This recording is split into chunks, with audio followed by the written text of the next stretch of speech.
Hello, আজকের ক্লাসে আমরা শিখব একটা জবা ফুল কীভাবে তোমরা খুব সহজভাবে ড্রয়িং করতে পারো এবং কালার করতে পারো। দেখো, আমি একটা স্কুলের বই, স্কুল সিলেবাসে আছে এরকম একটা জবা ফুল ড্রয়িং দেখাচ্ছি তোমাদেরকে। এখানে দেখো, এটা এক পাশ থেকে আছে, হ্যাঁ, এই ধরনের একটা জবা ফুল এবং এই যে পাতাগুলা কীভাবে আঁকতে হবে এবং এই ফুলটা দেখতে একটু দেখো তো, এটা দেখতে কেমন, এটা কি সার্কেলের মতো নাকি ওভালের মতো।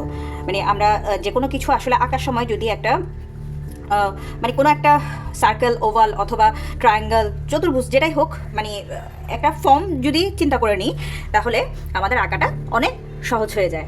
তাহলে দেখো, এই জবা ফুলের মধ্যে, এই জবা ফুলটাকে যদি আমি একটা, এই যে দেখো, জাস্ট একটা ওভালের মধ্যেই কিন্তু জবা ফুলটা। এখন এই পাপড়ির অ্যালাইনমেন্টটার জন্য আমরা একটু দেখি যে মানে এই সেন্টার পয়েন্টটা কোথায়। সেন্টার পয়েন্টটা ঠিক দেখো মাঝখান বরাবর। তাহলে মাঝখানের মধ্যে আমি একটু দেখি যে কয়টা পাপড়ি পড়ছে। বেসিক্যালি হচ্ছে এই একটা পাপড়ি পড়ছে এবং আরেকটা পাপড়ি, এই দুটো পাপড়ির হাফ পোর্শনটা পড়ছে, ঠিক আছে। তাহলে এখানে পূর্ণাঙ্গ অবস্থায় দেখা যাচ্ছে, এখানে যেহেতু 5টা পাপড়ি, 1 2 3 4 5টা, তাহলে পূর্ণাঙ্গ অবস্থায় দেখা যাচ্ছে শুধুমাত্র এক পাশ থেকে যে পাপড়িটা দেখা যাচ্ছে ওইটাই, এই যে এটা।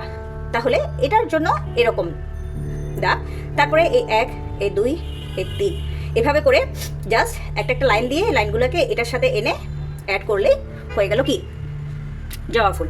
তাহলে চলো আমরা একটু আঁকি, অনেক সহজ। আমরা জাস্ট এখন ড্রয়িংটা করব। তাহলে ড্রয়িং করার জন্য প্রথমে দেখো, আমি জাস্ট একটা আগে এই একটু গোলগাল করে একটা ওভাল ড্র করেছি। আমি একটু তোমাদের দেখার সুবিধার জন্য ডার্ক করে রেখেছি, তোমরা লাইট করে রাখবে, যেহেতু এটা পরে আমরা ইরেজ করে দেব। তারপর এই যে সেন্টার পয়েন্টে একটা কি দিলাম, বিন্দু, এবং হালকা করে একটা লাইন দিয়ে রাখলাম।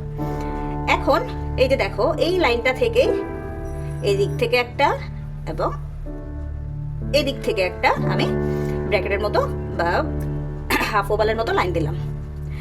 তারপর এই লাইনটাকেই আমি একটু এরকম ঢেউ ঢেউ করে এটার সাথে এনে অ্যাড করলাম। তারপরে এই সেন্টার পয়েন্টটা থেকেই এই পাশ থেকে একটা লাইন দিলাম, এই দিক থেকে একটা লাইন দিলাম, তারপর এই সাইডে আরেকটা লাইন দিলাম। তাহলে কয়টা হলো? 1 2 3টা লাইন দিয়েছি, এই দুটো বাদে। এখন আমি এই যে এখান থেকে এই ঢেউ ঢেউ দিয়ে এটার সাথে এনে অ্যাড করলাম, তারপরে এই ঢেউ ঢেউ দিয়ে এটার সাথে অ্যাড করলাম, তারপর হচ্ছে গিয়ে এই যে এটার সাথে অ্যাড করলাম, দেন এটার সাথে এনে অ্যাড করলাম। তাহলে দেখো ফুলটা আঁকা কতটা সহজ। এখন হচ্ছে যে ফুলের রেণু বলি বা উপরে যে বীজপত্র যেটা, সেটা কিভাবে আঁকবো সেটার জন্য এই যে দেখো, এই একটা লাইন, এইভাবে আরেকটা লাইন দিয়ে এটার সাথে অ্যাড করলাম। তারপর এই এরকম একটা, আচ্ছা ফার্স্টে আমি একটা একটা করে লাইন দিয়ে যাচ্ছি।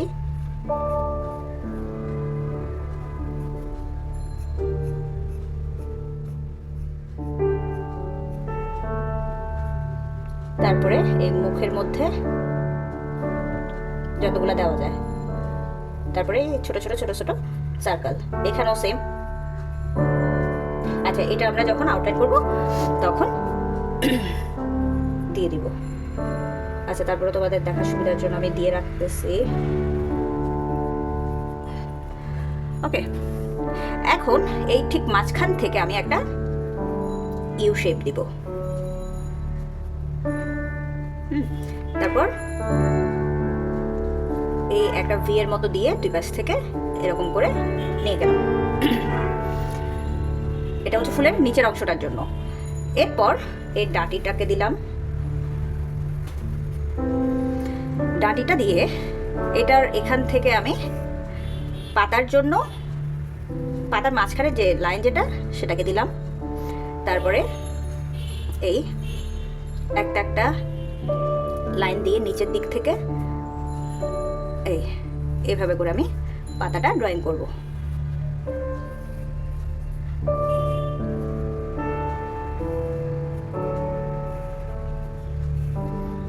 ঠিক আছে, তারপরে ওখান থেকেই এই যে যেখানে ভাঁজ বা পাতার ভাঁজের জায়গাটা থেকেই আমি কী করছি, লাইনগুলোকে আনছি। তাহলে একটা পাতা গেল, এখান থেকে দিব এই আরেকটা পাতা।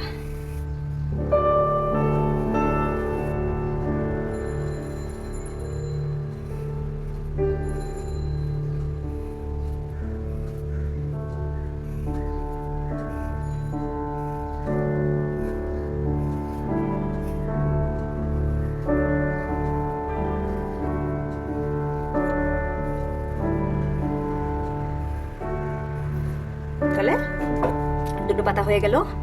এখন আমি এই যে এইখান থেকে একটু দুই পাশ থেকে নিয়ে জায়গাটাকে একটু বড় করলাম এবং এখানে একটা সার্কেলের মতো দিলাম, মানে এটা ডালটা যে ভাঙা ওই ব্যাপারটা বোঝানোর জন্য। হ্যাঁ, একটা ভাঙা অংশ বোঝানোর জন্য।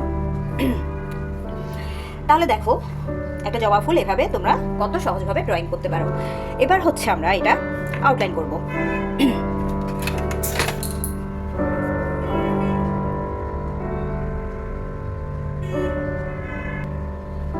তাহলে আমি আউটলাইন করে নিয়েছি এবং পেন্সিলের যে দাগগুলো সেগুলো একটু ইরেজ করে নিয়েছি। এখন আমরা করব কালার। কালারের জন্য দেখো আমি ফার্স্টে আগে অরেঞ্জ কালার নিয়েছি।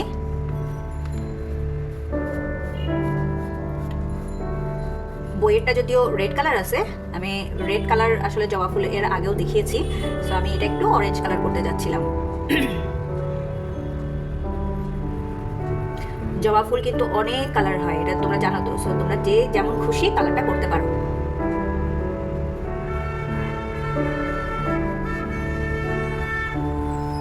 এই একটু একটু সাদা রেখে দিলাম রিফ্লেকশন বোঝানোর জন্য।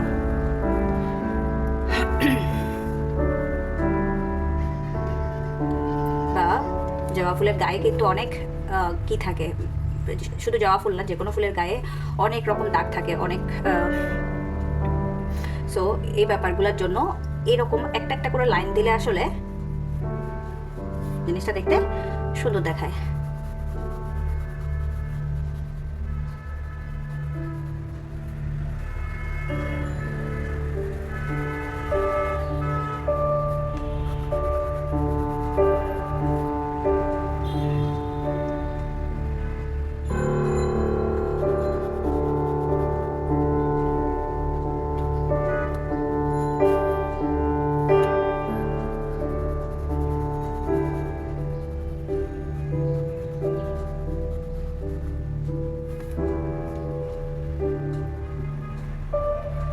তাহলে এই যে এই ছোট ছোট ড্রয়িংগুলো করার সময় তোমরা কালারটা কীভাবে করবে, কালারটা এই যে দেখো ছোট ছোট এরিয়া নিয়ে, তোমরা দেখা যায় অনেক বড় এরিয়া নিয়ে এমনভাবে কালারটা দাও যে কালারের ভেতরে কী হয়ে সাদা সাদা দেখা যায়, ওরকম থাকা যাবে না। তাহলে কীভাবে, এই যে দেখো ছোট ছোট এরিয়া নিয়ে তোমাদেরকে কালারটা করতে হবে, এই যে ছোট ছোট, এবং কালারটাকে মিক্স করে দিতে হবে। এই যে দেখো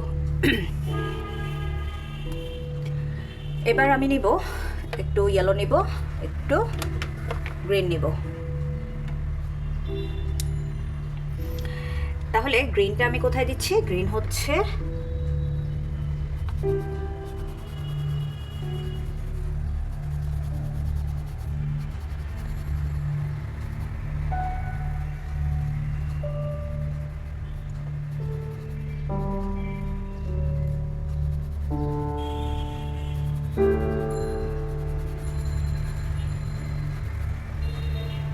ঠিক আছে। তারপরে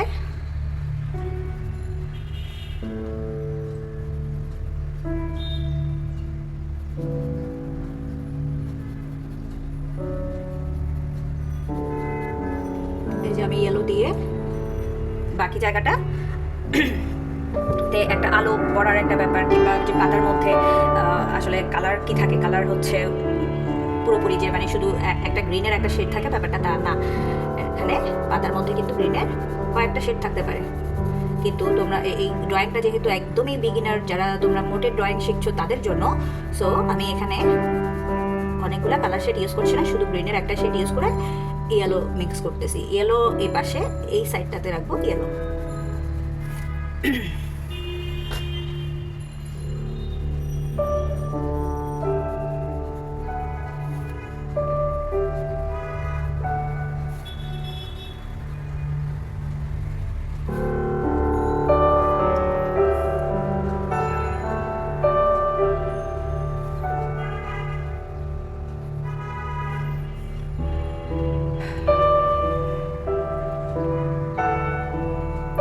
এখানে এই যে ফুলের নিচের যে অংশ যেটা সেটা হবে অরেঞ্জ।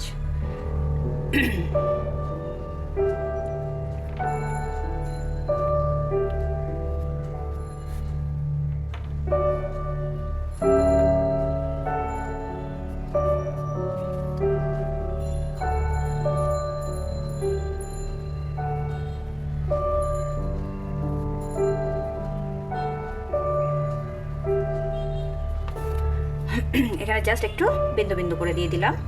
তারপর এই সাইডে আমি ফার্স্টে আগে দিচ্ছি গ্রিন, তারপরে এই ইয়েলো দিয়ে কালারটাকে মিক্স করে দিব, যাতে এক পাশে আলো পড়ছে ব্যাপারটা, এক পাশে ছায়া, এই ব্যাপারটা উঠে আসে। তাহলে দেখো এভাবে কত সহজভাবে তোমরা ফুল ড্রয়িং করতে পারো। ভিডিওটি যদি তোমাদের ভালো লেগে থাকে তাহলে লাইক, কমেন্ট এবং শেয়ার করে দিও। পাশে থাকা বেল আইকনটাতে ক্লিক করে রেখো যাতে নতুন নতুন ভিডিও নোটিফিকেশন তোমাদের কাছে পৌঁছে যায়। আর যদি এটা করতে যদি তোমাদের কোনো অসুবিধা হয়, তোমরা যদি কোনো কিছু যদি বুঝতে না পারো, তাহলে আমাকে কমেন্ট সেকশনে জানিও। ঠিক আছে, আজকের ক্লাসটা এখানেই শেষ করছি। ভালো থেকো।